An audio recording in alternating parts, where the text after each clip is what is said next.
11 Planetary Archetypes Play RPGs, a video about how you can use your appearance, your physiognomy, to determine what classes you should play in your favorite RPGs. Now, to give a brief introduction before we begin the actual content of the video, what are these archetypes and what are the classes we're going to be talking about? Well, we'll start with the archetypes. Starting from the middle of the solar system, we have the sun. The sun archetype is defined by calmness, its idealism, its ambivertedness. That's to say, it's a very relaxed, moderated, controlled type personality. It's idealistic. It's also rather aloof as a consequence. And it's ambiverted in the sense that it's a personality type that's defined by its ability to both do well on its own and with other people. It's a rather dignified and aloof personality. Mercury, on the other hand, charming, witty, and approval-seeking, is very fast, very communicative, not very detached, actually quite present in an almost manic sort of sense. But it's absolutely very charming, very charismatic, because it is so approval-seeking. Mercuries do have that sort of a, not necessarily people-pleasing streak, but it's a sort of validation-seeking. They want you to feel that they have value. Similar, but not quite the same as the Venus face shape. It's romantic, aesthetical, and it's social. Romantic in the sense that it's a very caring personality type. It cares about children, small animals, social causes, generally things to do with peace and bringing people together. It's aesthetic in the sense that it's the face shape that's most concerned with aesthetics. So fashion, art, music, stuff of that sort. And social, of course. Not communicative in the mercurial sense, but sort of networking, I guess is a good way to talk about it. They absolutely want to connect with other people. They personally want love. They're similar to Mercury, but it isn't approval they want. It's specifically love. They want the connection, not just the sense that they have been validated, if you understand what I mean. Earth. It's the most practical personality archetype. It's realistic, it's not given to flights of fancy, it's not super ideological. On its own, it isn't a particularly high-minded archetype. It's very familial in the literal sense that it's a personality type that cares a lot about family. They're very down-to-earth. Salt of the earth people. It's Earth. What can I say? The moon archetype. It's sentimental, it's moody, and it's caring. Sentimental in that it has strong feelings about things. It's moody in the sense that it also switches mood very quickly. It can quickly go from rather optimistic to a very pessimistic, very sad. And caring. It's a particularly familial and intimate type. The moon is a lot more just, I give to you, not so much me. It's just you. Mars. Bold. Driven. A love or hate type personality. It's willful and domineering, either hostile or super love-bombing type personality. They're arguably quite reckless, but they're super, super driven, they will not stop for much. But they can be fickle. That's the Mars's greatest downside if you don't consider the extreme dislike they can show to other people. In a similar sort of sense is Jupiter. Bombastic, moralistic, and gregarious. Bombastic in the sense that it's a very high social gravity character. They sort of rein people in and bring them closer to themselves, because they have presence, if you know what I mean. It's sort of similar to the Mars, but it's more specifically in the ordered, formulated, and they don't have the fickleness of the Mars in that sense. They have a strong sense of right and wrong. Binary sort of right and wrong sense. And yeah, all that goes along with the gregarious part. They're going to be very socially involved. Sort of opposite energy, though, we have Saturn. The Saturn archetype is defined by orderliness, by focus, and it's rather asocial. Orderly in the sense that they demand structure. They have to have structure in their lives. They have plans, schedules, timetables. They hate not being on time. They love mathematics or other established structures. They're not necessarily moral about it. It's just genuine systematizing. As opposed to the Jupiter's morality, it's going to be the more amoral, just this works. It's more pragmatic in that sense, though it's not as pragmatic as the Earth. It's focused. They're extremely dedicated to their tasks. They're not going to be easily distracted. They're going to be very meticulous about what they're doing.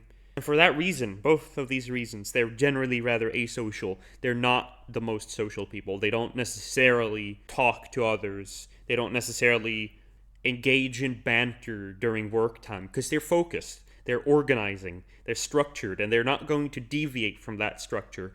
They can be social, but it isn't going to be their default mode of operation, especially not when it would get in the way of their structure and their focus.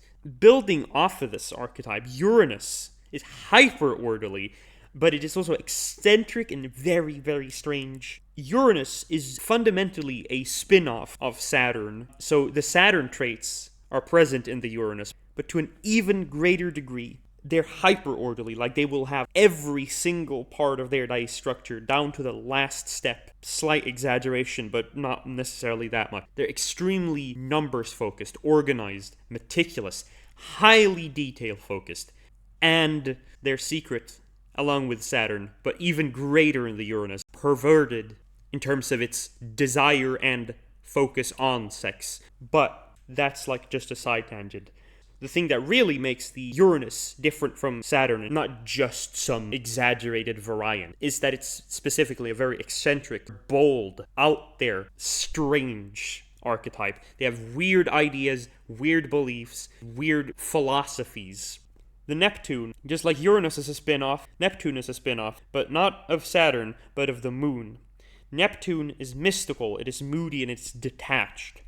Mystical is sort of self-explanatory, where the Uranian is a down-to-earth and rational sort of character, even though they are weird and eccentric. The Neptune is out there, man. Like, they are imagining entire cosmologies created from, well, basically their, I don't know, fantasy or visions, depending on your perspective. They are focused on the metaphysical, they are focused on the emotional, they are a religious type. But unlike the Jupiterian, establishmentarian religion, these are the ascetics, the monks, the hermits. These are the preachers of new faiths that have yet to come into being. Because much like the Uranus is the philosopher of the future, the Neptune is the prophet of the future. Much like the Moon archetype, the Neptunes are also very, very moody. They will switch back and forth between happiness and sadness rather quickly. And though they can be caring, because they are so out there and weird, they often do end up being somewhat detached from the rest of the world, because they simply, like, they almost exist in their own dimension. They're not really working and living in the same world that the rest of us are. Even the Uranus, in comparison, is down to earth, because at least they understand schedules, they understand structure. The brain of a Neptune character does not really perceive that anymore. It's gone beyond that. It's ascended into a different realm, which we mortals are unable to really contact, if you will. Pluto, yet another spin-off character, this time of Mars. It is brave, but unlike the Mars, it is not flip-floppy. It is extremely loyal. It is extremely persistent. And it is strongly opinionated one way or the other, and it will not let go of the struggle until they are dead or the struggle has actually been completed and there's no more things to fight about, and that's never the case. They do not give up. They do not give in. They don't give an inch. They do not allow anything to come between them and victory. Much like the other spin-off face shapes. Absolutely fascinating characters. Hey, editing Calcul here. There was supposed to be a segment about all the classes and careers from Dragonbane and Dungeons & Dragons in here, but I cut that because that was boring. Also, be prepared for the video to be a lot slower going forward, because, well, I don't cut out my waffling and all the time, so, you know, be happy with that, because I'm not gonna be bothered with editing that. Anyways, see you. I'm gonna continue to edit the video now. The most obvious one for me is Mars, the warrior archetype, represented by the rectangular face shape. Famous people include the most probably talked about person in politics right now, Donald Trump, but also Benjamin Netanyahu, Elon Musk. What's a female example? Angelina Jolie, that's one, yes. And myself, actually, I actually have this this face shape, even though you might not expect that from the subject I talk about. But if you watched my last video, you can see how that comes into play. But let's be honest here. As speaking as Mars, this is not a complex character archetype. This is not a nuanced character archetype. This is straightforward, to the point character.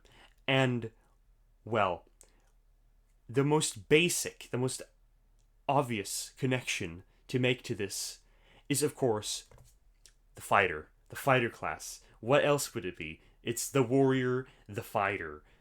The connection seems pretty self-evident, but I mean, what do I need to say? It's the most straightforwardly aggressive face shape with a most straightforwardly aggressive class. Like, yeah, of course. And yeah, this goes for both Dragonbane and D&D. Both would apply in this case. This one is not necessarily as obvious. Venus the Diplomat, while it does have some it's a variety of connotations. The class slash career I ended up associating with this archetype is the Bard in both games. Now, is this necessarily a perfect correlation? Not necessarily. There is the obvious sort of joke correlation between the Venus desire for love and, the stereotypical horny bard. And while being horny isn't necessarily a Venus trait, it is sort of more of a Saturn-Uranus kind of trait, sort of. It still kind of fits. The reason why it's an iffy sort of connection is because, like, the social aspect of the Venus archetype is not necessarily represented in the Bard. It's more represented in the Dragonbane rules, in the Dragonbane career descriptions. But the reason why it kind of works is because you often do find this face shape among, like, music artists in real life. Michael Jackson is probably the biggest example. Arguably, sort of equivalently big personality in music. Taylor Swift. Yeah, these are good examples. And another obvious reasons why this is kind of actually reasonable is the obvious aesthetic associations of the Venus archetype, which you can obviously see in the Bard. Music is a type of aesthetics. But yeah, that's Venus. Mercury. Much like Venus type associated with artists. Madonna, for example. But yeah, Mercury the Jester, also known as the Wizard, but I deliberately didn't write that, because this is not going to be a wizard, it's not going to be a magical class necessarily. Though, in the D&D context, yeah, it will have magic, because which class does not have magic? I don't know. This association will largely hinge upon the Mercury's famous communicative abilities and its wit. And for that reason, I associate Mercury with the rogue slash thief. These are your sneaky, your quick, your secretive, your deceptive characters. Your daggers in the dark. But I'm more so leaning into the quick wit communication side of Mercury. Mercury is a natural charmer of a sort of sly sort. Not necessarily malicious, but definitely clever, definitely witty. And for that reason, I think it has a fairly good connection with the rogue slash thief classes. Neptune. the prophet archetype. Its face shape signified by a very long, narrow, and round form. Famous examples. I think my favorite example is H.P. Lovecraft. Is a pretty strong example of this face shape.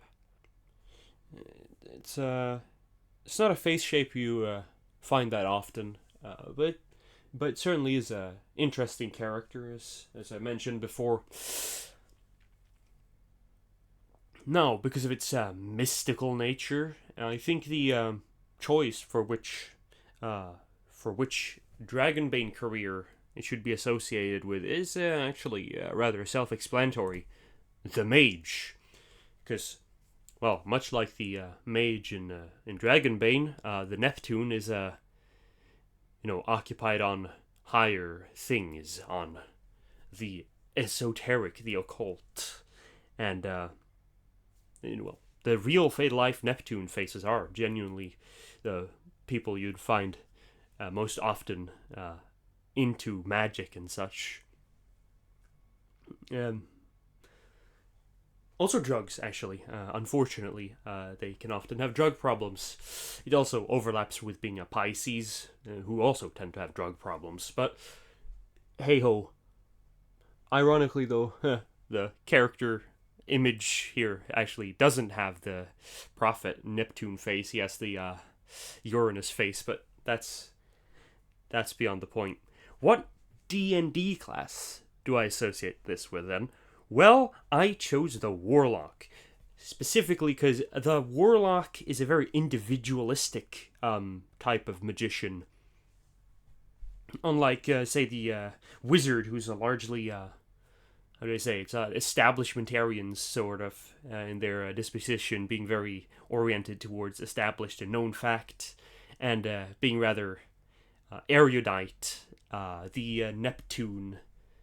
The Neptunian Warlock is a lot more individualistic and a lot more of someone who searches for power out in the world, not necessarily following any established path.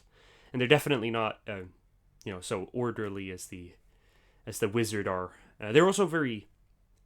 When you read the description, there's a lot about their individual power and how they search for power for themselves in the description, which fits reasonably well with Neptune. Even though Neptune is not so much power-oriented as just like mystically oriented, but in D&D there's, kind of a unsurprising connection there, seeing as, magic is real. In, the conventional understanding of what magic is. But yeah. So, that's the Neptune face. And it's only we're not gonna see any real, repeated overlaps here. From here on out, we're gonna have different classes for different archetypes. Pluto, the Guardian archetype. It's, as mentioned, it's a spin-off of Mars. So we'll have most of the Martian characteristics and almost in excess, honestly, more than the Mars itself in a lot of cases. But as mentioned, unlike the Mars, will be exceedingly loyal to principles and people alike. So, what classes / careers have I picked for this? Well, for D&D, the Barbarian. Now, this might come off as a little strange first, but remember, this is a class this is an archetype that's more aggressive, more driven, more angry and combative than the Mars. And I associated Mars, the warrior archetype, with the fighter. That's pretty obvious. But, of course, what is the Barbarian? Well, they're like a fighter, but physically tankier and a hell of a lot angrier. I mean, their literal core ability is rage. And, I mean, what else could you really go for? Also, just a weird thing, Pluto faces have a really, just really good health. They're really physically enduring as well. They're, resistant to disease and stuff. They're really wild thing. But yeah, for that reason, along with, being the, most highest HP, like a hit dice of 12. It's I think the connection here is pretty reasonable. But what did I pick for Dragonbane? I picked the Knight. And this is more so because of its dedication to principle. Pluto is dedicated to principle. Knights in Dragonbane are dedicated to a principle. And for that reason, along with it being a martial class, I think the combination, the intersection between these two is actually pretty strong. It's not a full circle or anything, but it's, let's say it's like at least 50% of the overlapping spheres, if you will. The Moon archetype, also called the Poet. Now, this one will be a little weird, because, well, both picks can seem kind of off. But I'll explain why I chose what I did. So, let's start with the D&D class. I choose the Cleric, spelled correctly this time. The Cleric, well, it's the stereotypical healer class, traditionally speaking, in D&D, isn't it? They're the ones who take care of the party, which is, one of the Moon's main attributes in the physiognomy. It's the caring type. And for that reason, yeah, it makes sense. It's also, Moon is kind of a sort of religious archetype. It's not really connected to the moodiness so much, unfortunately. Not that you can't have a moody cleric, but it's not, inherent to the class or anything. Now, this is where we'll probably find disagreement, because the Dragonbane career I chose is the Hunter. And I know this is not a great pick, but you have to work with what you have, The reason why I picked the Hunter is mostly because of the caring side. If you read the description, the Hunter's job is to protect people. The Hunter actually does what they do because they're trying to protect people from the dangers of nature, which is sort of why I picked this. There's also a little bit of that mythical connotation of, like, the moon and its connection to Diana. So there's also a little bit of that. So this fit is sort of I could have picked something else, but this is what I chose in this case. Earth, the farmer archetype, also known as the businessman archetype.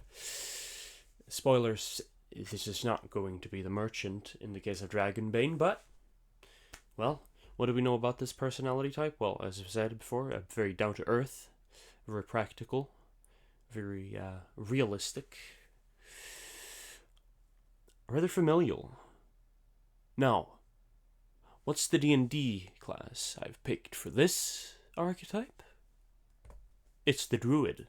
Now, yeah, the Druid is a magical class, which is not entirely fitting with the very realistic farmer archetype, but of all the magical classes, the Druid is, well, the most down-to-earth, literally, because, it's a nature-connected archetype and class.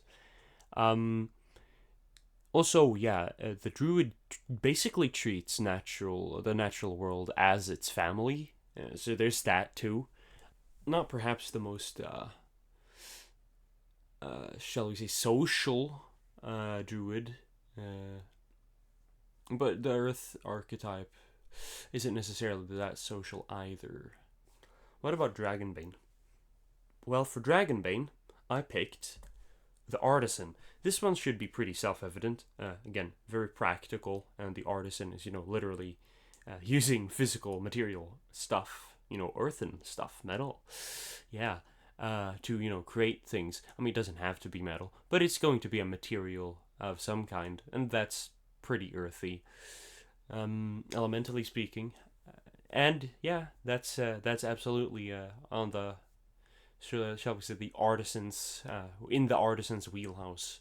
Pretty practical class with a practical earth face shape / archetype.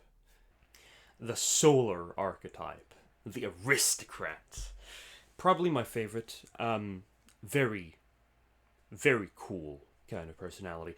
The shape here is a little wrong. The face shape is supposed to be a little more narrow towards the bottom, but it's close enough. Regardless, this is an interesting one, mostly because of its mix of presence and detachment. It's probably my favorite. I'm gonna be open about my biases here. I love the sun archetype.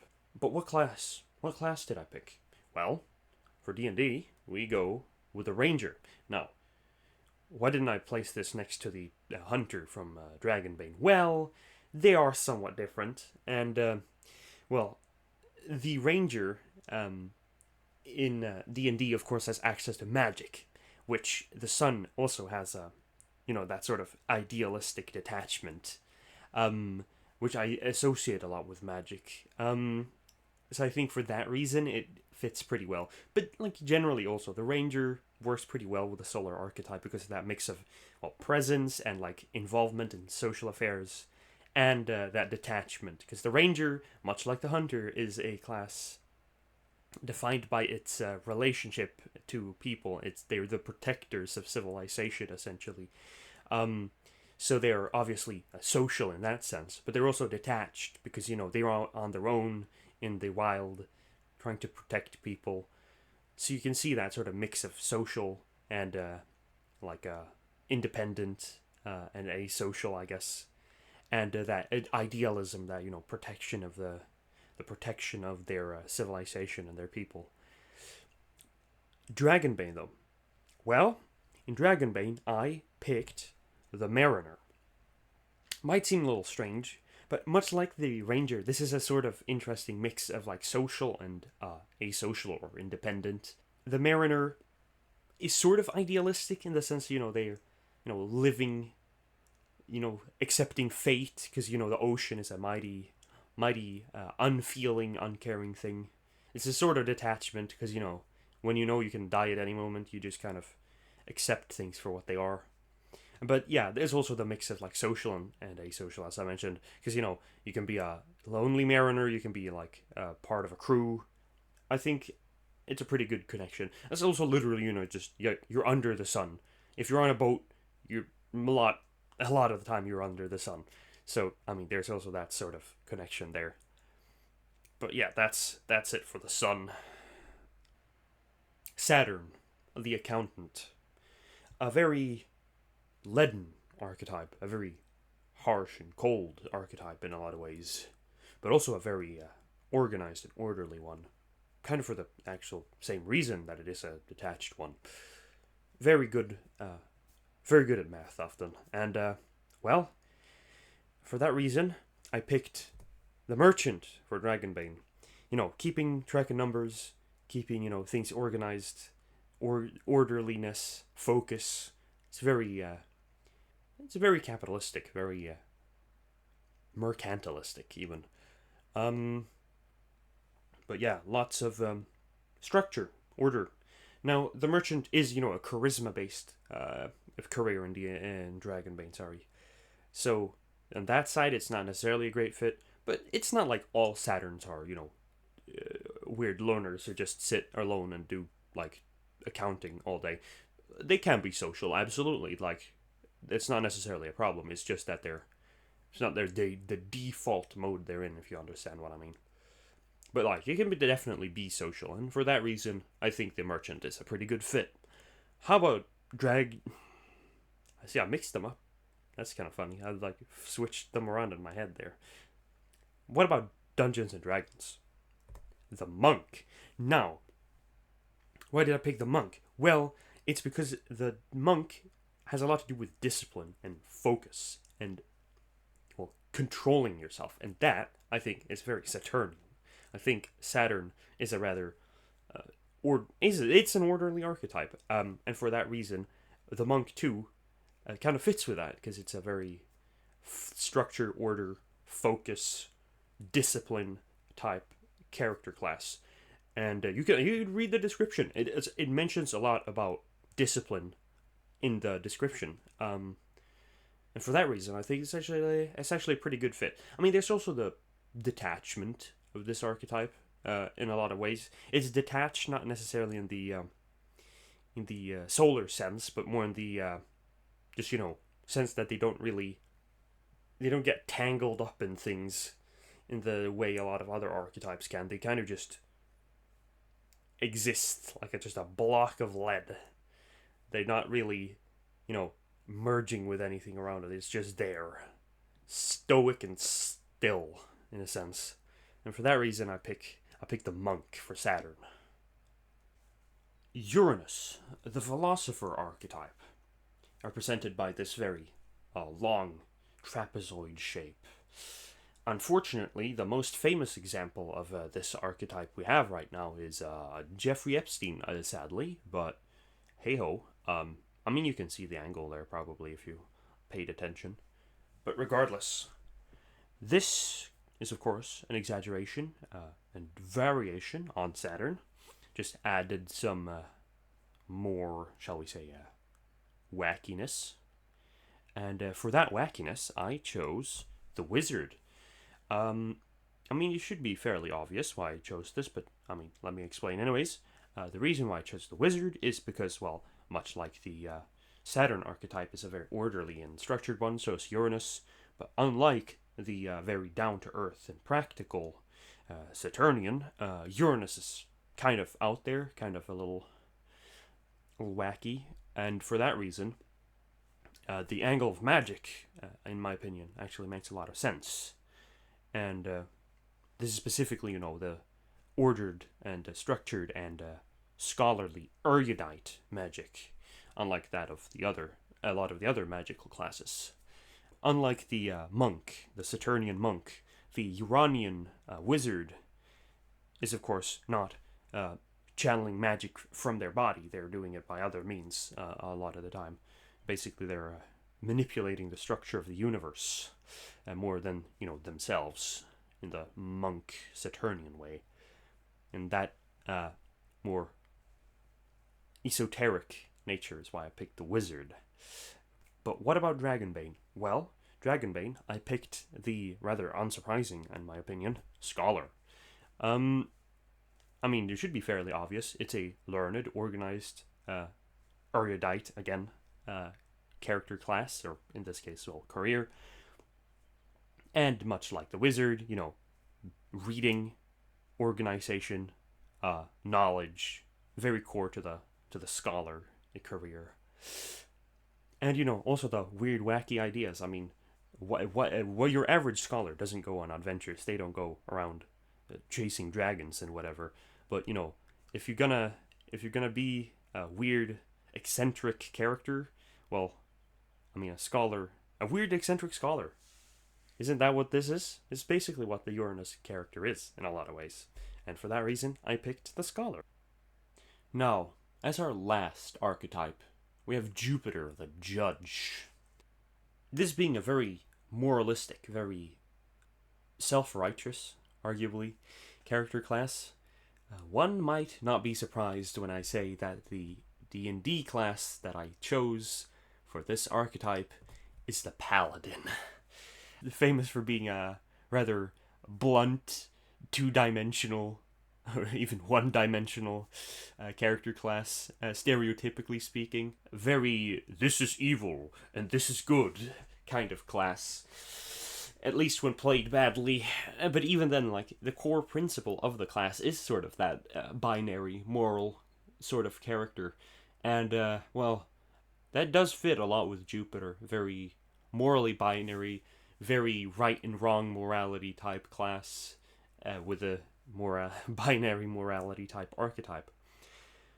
Dragonbane, though, if you did your math earlier in the video, you would have realized, we have 11 archetypes, but Dragonbane only has 10 careers starting off. And for that reason, I'll have to discuss that. We'll have to discuss that. Much like we have to discuss the problem of the D&D Sorcerer. The reason why the Sorcerer doesn't really fit any planetary archetype is actually rather simple. The planetary archetypes don't really have any specific representation of the sort of inherent or hereditary power that the Sorcerer carries. you inherit the archetypes from your parents to some degree. Obviously, you will obviously look like your parents, and also to some degree environmental factors. Yes, of course, but like there's no representation of the sort of concepts you find in the sorcerer's core principle in the planets themselves. So saying that there is a sorcerer associated planetary archetype in this case is kind of like, well, not exactly. So really, you could just pick anything if you're a. You could just consider any planetary archetype to be connected with the sorcerer. But I mean, do what you will, I suppose. The Jupiter in Dragonbane question, though, how about that? Well, as far as I'm concerned, the reason why Jupiter doesn't really have a easy correlate in Dragonbane is simply because I think the game, unlike D&D, in a sense, has not so strong a focus on the morality of it all. I mean, you might say, oh, D&D doesn't have a focus on morality either. But the alignment system exists. But it's not necessary. Yeah, up until very recently it was, though. But yeah, the focus on morality is not really so much a thing in Dragonbane. Like, the two fundamental forces of the demons and the dragons are not really like good and evil. They're both evil in their own way. They're, extremes that you'd rather avoid. And in that sort of way, well, Jupiter doesn't necessarily fit in. But in a sense, it also kind of does. And I'd personally suggest that if you do have a Jupiter face, I would probably suggest that you play a knight. It's probably the closest. Probably probably a knight dedicated to dragons or demons. It would work pretty well. For that reason, it's sort of would fit the setting as a the moral binaries of Jupiter would kind of end up making your character rather dubiously moral, in a sense, if you get what I mean. But that's what I'd personally suggest. I mean, the reason I picked Pluto for the knight instead is because, yeah, the martial aspect of Pluto that's not necessarily so present in Jupiter. But I mean, the point still stands that the knight is about principle, and so is Jupiter. But I just still prefer Pluto. But yeah, that's my suggestion. If you play Dragonbane and you have a Jupiter face shape, you're the judge archetype, I suggest Knight. Now, I had many options during the making of this video, different choices I could have made between combining different archetypes with different classes/careers. This is just one version. I could have gone differently in many places, but as I said, this is the version I settled for. If you have any alternate suggestions, leave them in the comments, feel free. If you're wondering if a specific combination face shape would go with specific classes, ask as well. I'd also suggest trying, multi-class. Who starts at level 1 anyways? But generally speaking, this is just the specific version I went for. There's no need to specifically go with what I chose. If you're also wondering where I get all this from, well, Prosopa Insights, great channel. He's got 2 channels now, but check him out on YouTube. Great channel. Also, shout out to Peter Resnick, who's sort of Prosopa's mentor. He doesn't really do much now, but he's got more readings than Prosopa does, and his system, his variant on the French school of physiognomy is core to Prosopa's, and therefore, indirectly and directly on me as well. So definitely check out Dr. Peter Resnick. Other than that, if there's anything you want to say about what the video says, if there's anything you feel I should have said, leave it in the comments. But beyond that, I think that's all. So, toast and see you later, people.